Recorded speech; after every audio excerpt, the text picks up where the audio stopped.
वज़ीर आला रेवंत रेड्डी चारशंबे को नई दिल्ली रवाना होंगे ताकि जुमेरात को होने वाले कांग्रेस वर्किंग कमेटी के इजलास में शिरकत कर सकें।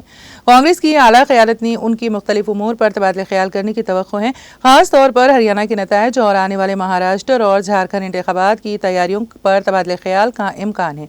वज़ीर आला काबीना की तोसी और नामजदगी ओहदों को पुर करने पर तबादला ख्याल करेंगे, ताहम मौसम को मद्देनजर रखते हुए उनके दौरे के बारे में अभी तक कोई वजाहत सामने नहीं आई है।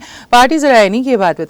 काबीना की तोसी काफ़ी अरसे से इल्तिवा का शिकार है और काबीना में जगह पाने की उम्मीद रखने वालों में बेचैनी पाई जा रही है। काबीना की तोसी हरियाणा इंतखाबात से पहले मुकम्मल की जानी थी, लेकिन आला क़यादत ने इंतखाबात के बाद इस मसले पर गौर करने को तरजीह दी।